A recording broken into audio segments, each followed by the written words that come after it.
Welcome back to another episode of Lakeshow's finest, Redux.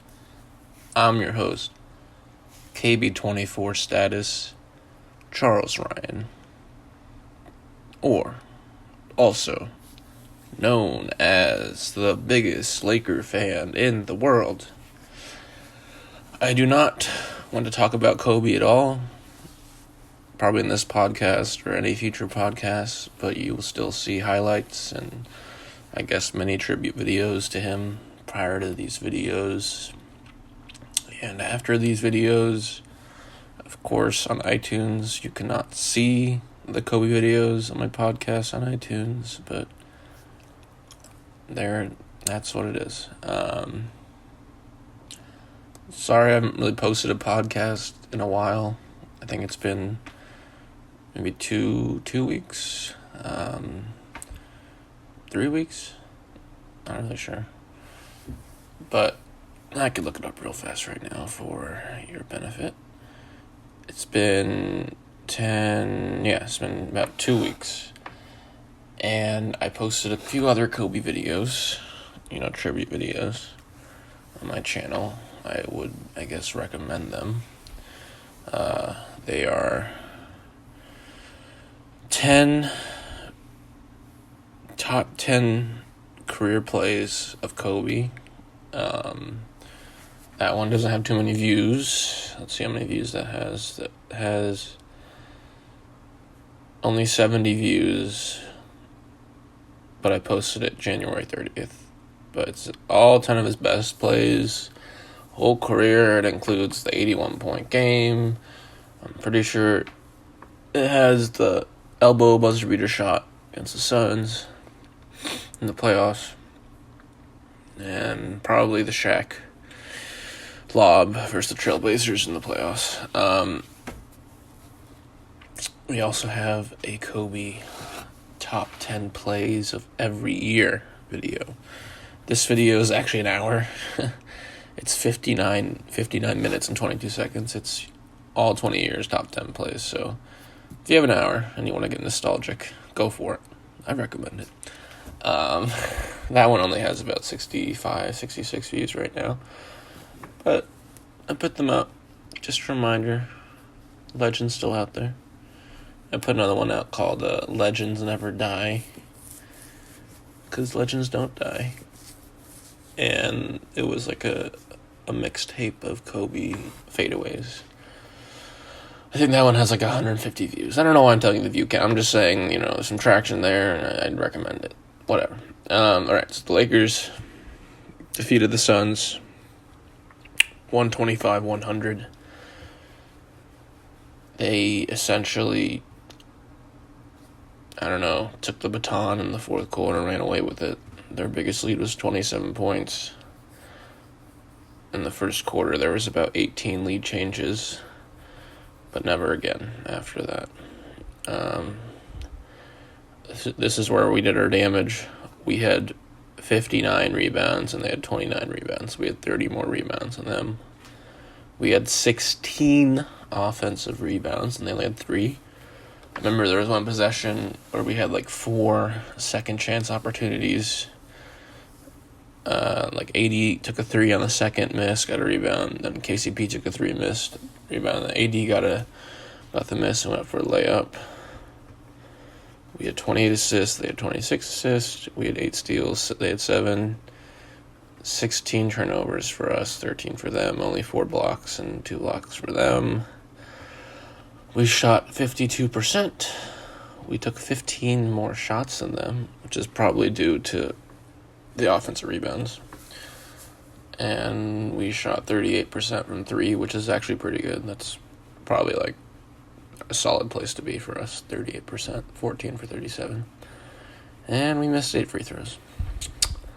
While the Suns, they shot 35% from 3 and missed six free throws. Kuz missed a couple free throws, and I was upset about, but it is what it is. Let's start with the Suns. I was expecting to see DeAndre Ayton tonight. He's been playing pretty well lately. ever since he came back from that suspension about 25 games ago. But they got this guy named Chuck Diallo instead. I'm pretty sure he was on the Celtics before. I could be wrong. But not a fan of him at all. Not a fan. Oh no, he's in the Pelicans before. Yeah, he was there with Jaleel and Julius.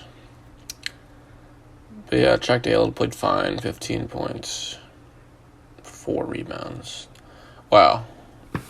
Nobody on the Suns had more than six rebounds. Only one guy had 6. Mikal Bridges, a small forward, while Chuck Diallo had 4 rebounds. What the hell is up with that? Meanwhile, let's see. I think Dwight had 15. Yeah, Dwight had 15 meaty rebounds. 5 offensive. I picked up JaVale McGee as a fantasy player just for one day. And JaVale had 4.7 rebounds. I should have picked up Dwight. 14 points, 15 rebounds. Screw that up. But, yeah, I mean, Kelly Oubre. Last time he played him, he went off on us, Kelly Oubre. I think this was around when he got traded from the Wizards to the Suns, or was that last year? I don't remember. But, yeah, Ricky Rubio didn't play that well. He only had 5 assists. Ricky Rubio historically has torn us up, so give a lot of props to the Lakers defense. Devin Booker, 10 points, 2 for 11 from the field, 18% from field goal from the floor. Avery Bradley did his job. Wow. And Devin Booker had 3 turnovers.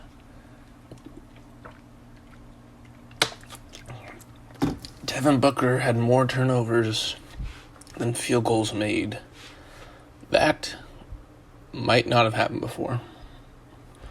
I don't know if that's true, but that is very, very crazy stat. What else? Not too much stuff going on with the Suns. I remember when everybody at the beginning of the season was super hyped about the Suns, saying they're legit. Because I think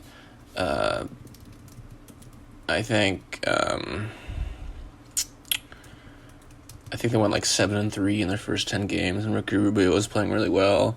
And the whole narrative on little kids on Twitter was, oh, they don't need DeAndre Ayton.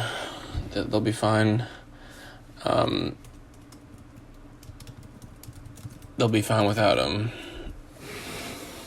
So, I don't know. Clearly not the case. Pretty sure the Suns are not going to make the playoffs this year. I'll tell you their exact record. God damn. They are 21-33. They're 6.5 out of the 8th seed, so it's not impossible. But they're also 9 games out of the worst seed in the West. They're the 13th overall seed. Yeah, Pelicans are... I'm looking at this right now. Pelicans are 5 games back of the 8th seed. I would love the Lakers to play the Pelicans in the first round. Oh, that would be so cool. Play Brandon and Lonzo and all those fools. Oh my goodness. I would go nuts. Yeah, that path. You play the Pelicans, and then you play like the Clippers. Actually, it's not going to happen. The Clippers aren't going to be the 4 or 5. So it'll be Pelicans and then like Jazz or Rockets, which will be tough. And then Clippers. And then probably Bucks. On the Lakers side of things, LeBron had a nice stat line. Well, LeBron did have 8 turnovers, so LeBron had half the turnovers on the team. He had 8. For total, we had 16. But if you forget about that, he almost had triple-double, 17 points, 8 rebounds, 9 assists, 1 steal, 3 for 6 from 3-point range. Anthony Davis, 25 points, 10 rebounds, 5 assists, 1 steal, 1 block, and 3 turnovers. Nobody else really stood out in the starting lineup. Avery hit a couple shots, trying to carry over from last game, but of course, the guy, the bipolar one, who literally cannot stop freaking shooting himself in the foot, Mr. Rajon Rondo. 23 points, 9 for 13 shooting, 4 for 5 from 3, 80% from 3, 1 for 2 from the free throw line, 4 rebounds, 6 assists, 1 steal, and only 1 turnover. He had the highest plus minus on the team at plus 22, and I hope he can keep it up. I don't think he will, but I really hope so. Kyle Kuzma, a little bit quiet, but he doesn't need to score 35 points. He had 9 points. I haven't really talked about the trade deadline at all because there wasn't a podcast, so I'm going to do that. Probably relatively briefly. But I want to run through this a little bit fast. Caruso got no minutes tonight. I don't get that. And last game against the... who the hell did we play? Oh, the Warriors. KCP played like 3 minutes last game. Is he trying something out where he doesn't want to use too many guards and he'll just sit out Caruso or sit out KCP? Because we are guard heavy, I guess. Danny Green, Avery Bradley, Rondo, KCP, Caruso, Quinn Cook, Troy Daniels. Quinn Cook and Troy Daniels are probably not going to play that much anyways. But usually we do see Caruso and KCP get... Well, Caruso gets probably like 10 minutes, 5 to 10 minutes, 5 to 15 minutes, but very strange. And the 4 minutes he got was in garbage time, so it wasn't like it was real minutes. But, yeah, that's interesting. So let's talk about the trade deadline. I was under the impression until last night that I thought Danilo Gallinari went to the Heat. I don't know if that was a rumor, but that's what I thought happened, and I thought that would be a huge, huge, huge help for them, even though they are a few games out of the second spot. So let's start with D'Angelo Russell, though. To the Warriors. I'm scared of the Warriors officially. Next year, you're going to have a completely healthy 5. Steph, Wiggins, Clay, Dre, and probably Kevin Looney at center. I'm pretty sure Kevin Looney is still under contract. I looked that up right now. Yes, he's at a 3-year, $14 million. So that's their starting 5. Wiggins doesn't need to score 20 points on the Wolves. I think he'll be fine at 15 points. I think it really will be... You turn in Kevin Durant, a guy who tore his Achilles, into Andrew Wiggins. You're going to have Clay back at the shooting guard spot. Doesn't really matter, interchangeable, or Wiggins at the shooting guard spot and Clay at the small forward. But that's a pretty good return for a guy who's 24 years old. I like this team. I think Bob Myers is doing great here. This reminds me of the Lakers last year, how last year was a complete fluke year for us, and now this is like our legit year. This year for the Warriors is their fluke year, obviously due to injuries. But next year, look out. It's gonna be heavy. And you know what? I don't know if we can withstand them next year. That's kind of a big thing to say. But they're gonna be good, really good. And like always, we only play them 4 times. So, of course, D'Angelo played for the Wolves last night. I looked at the score, I don't know, at the third quarter, and the Wolves were down. But D'Angelo had the most field goal attempts of anybody in the game so far. Of course, D'Angelo would do that. Join a new team and just be trigger happy. Obviously, the Warriors can't afford that because he's not. He's not going to be doing that when Steph is back, obviously. I think it was nice that the Warriors, they got a draft pick out of this. That's pretty helpful. They can flip that. So, I like that. Andre Iguodala. Andre betrayed us, but you know what? I understand Pat Riley wanted to go all in. The Grizzlies, this is a 3-way deal that involved Andre Iguodala, Memphis, Gordy Jang, Dion Waiters, Justice Winslow. Dion Waiters was just waived. Gordy Jang is trash. His contract is trash. Let me tell you his fucking contract. Look. Sorry, excuse my language. But look at this contract. This guy backs up Karl Anthony Towns, and he barely gets any minutes, and this is his contract. 4 years, $62 million. That's like the Luol Deng contract. That's like the Timothy Mozgov contract. But next year is his last year, so he'll get traded again as a cap filler for a trade. And the Heat received Jay Crowder, Andre Iguodala, and Solomon Hill. I think Solomon Hill should be out of the league. And then the Wolves received James Johnson, who I really liked. That's some toughness. Do the frickin' Wolves have a chance to make the playoffs? Let's see real fast.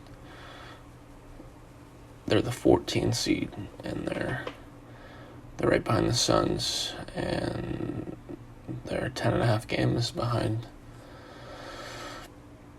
the 8th seed. I don't see it happening unless they go nuts like the Raptors. But it is what it is. Who do I think won this trade, though? This is a tough one because Miami is in a win-now situation. And honestly, personally, I think that Eric Spoelstra is a better coach than Coach Bud, Mike Budenholzer on the Bucks. And you acquire a champion. Iguodala and Jay Crowder is very experienced, lots of playoff experience. But, you know, getting Justice Winslow used to be valued very high, but I understand trading him because injury concerns. So really the Grizzlies just traded a guy that they want to play for them for Justice Winslow, who is a future asset. I think he's only, let's see, I'm guessing he's 23. Yeah, he's 23. So you still have 10 more years of solid basketball, while Andre Iguodala is done with his prime, obviously. So I would say the team that won the trade was the Heat in terms of win now. But long term, I guess the Grizzlies. The Cavs trade, I didn't understand the Cavs trade. I don't think anybody won that trade. That was stupid as hell. Just a refresher, the Cavs received Andre Drummond. The Pistons sent out cap filler, John Henson, Brandon Knight. So guys who are relevant on expiring deals, and then they got a second-round pick. So really it was nothing for nothing, because why pay someone 5 years, $200 million, Andre Drummond, when you can have JaVale McGee for $4 million? JaVale's like on a 2-year, $8 million contract. He's a player option next year, which I guarantee you he'll opt out of because it's worth more than that. Marcus Morris of the Clippers. You know, this trade pissed me off, how they demanded so much from us. They wanted Kuz, Danny Green, and a draft pick. And then at the end of it, they just got draft picks that were relevant. But I like what the Knicks did here, you know. You traded a guy from a team that was good, that wasn't going anywhere. And you got a bunch of picks. And you cleared your cap. Marcus was making 15. So, yeah. I think the team... Well, first of all, backwards. I don't think anyone won that Cavs trade. But I think the Clippers won this trade just because, you know, you got size, and Marcus Morris won't back down to anybody. He's a real straight-up a-hole. And then Isaiah got waived, Isaiah Thomas, so I think he's out of the league, unfortunately.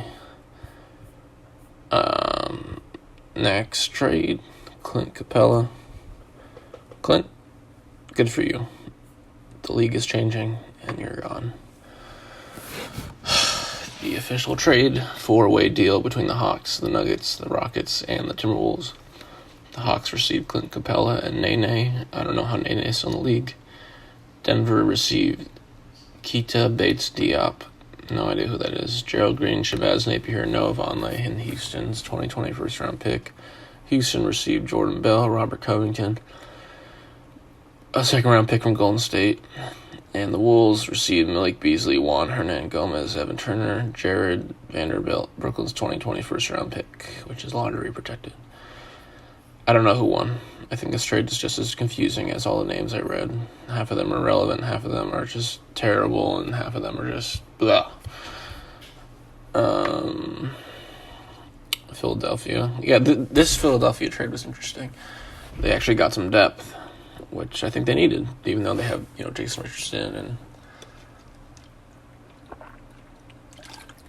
and a few other good pieces, but they got Alec Burks and Glenn Robertson, who are probably like 9-10 guys, but, the 76ers tend to have injuries lately, be it Joel Embiid or Jason Richardson. Golden State received Dallas's 2020 second-round pick, Denver's 2021 second-round pick, and Toronto's 2022 second-round pick. So 3 seconds for 2 guys who are just irrelevant because the Warriors aren't going anywhere, and I think even next year the Warriors would have got rid of them because the Warriors will be legit. Okay. And the Warriors can flip those picks for something. Dwayne Dedmon of the Hawks, whatever, I don't care. Dwayne Dedmon's a dinosaur. Bruno Caboclo is a Rocket. I don't care. Irrelevant. James Ennis. Sixers. Magic trade. Sixers got a second-round pick, and the Magic got James Ennis. James Ennis sucks. I'll take the second-round pick. I don't think the second-round picks are what they used to be. And then the Nuggets and the Wizards, they swapped guards, Jordan McRae for Shabazz Napier. I've always liked Shabazz Napier. I think Jordan McRae is like a G League. All they can do is put up points, like Jamal Crawford, but I don't know. And then Portland cleared some cap. Not that much, though. They got rid of Skal Labicier's contract for a second-round pick. And the last trade is Derek Walton Jr. Never really heard of him. Who was on the Clippers to the Hawks. And the Clippers received a second-round pick, so this was the Clippers clearing a roster spot, essentially. So I would say the Clippers won this trade. That is the trade deadline. I know you've probably heard other analysis from other people. I'm just telling you the facts there and what I think, who won. But not any big blockbusters, really. I'd say the biggest one, I don't know. Maybe the Robert Covington one, because that's revolutionary. Like we saw with that Lakers-Rockets game a few nights ago, earlier last week. So, Lakers are looking really good right now. I can't wait to see how they handle. They have one more game before the All-Star break. It's the Nuggets. We need to beat the Nuggets. We're 1-1 against them. I'm going to the Lakers-Nuggets home game on March 15th. So I'd really like the Lakers to get this win to get some freaking mojo for the last time we play them. And then comes the All-Star break, and then we have a 3-game homestand and then a 3-game trip, followed by a 6-game homestand, followed by a 6-game road trip. So, a lot going on in March and late February with this squad. But I think we should defeat the Nuggets on Wednesday. No excuse. You gotta finish strong. I want a 41st win and 12 losses. I want to go 29 games above 100 into the postseason, because that means that we'll have every win really matters, because Clippers are inching up. I don't care about the Nuggets. I don't feel like they really matter, but we'll see what happens. Once again, I'm Charles Ryan, KB24 status, or the biggest Lakers fan in the world. I really encourage checking out my other videos in general. I tend to be more creative with my editing. A lot of montages, a lot of Kobe montages, even before my tribute videos. I have a really great video called Mamba Mentality, 20 Years of Kobe Bryant in 20 Minutes. I worked really hard on that. It is 20 minutes, and each year, I guess, is a minute. But I'm really proud of that video because, he is the GOAT. And so please, just, this is free. This is just for entertainment. I've been doing this for a while. Lakeshow's Finest Redux has been around since 2014 as a blog. And it's turned into a podcast a few years ago. And I'm going to stick with it. I know not as consistent as last season. Last season I posted about, I want to say 40 podcasts for 82 regular season games. This year I've probably only done 13, 14 for 50 games. But, the last couple weeks have been really hard. So I'm going to try my best. Once again, I'm Chuck, Charles Ryan, biggest Lakers fan in the world. Take care. Let's get this win tomorrow. And do it for Kobe, man. KB. Never forgotten. Mamba out.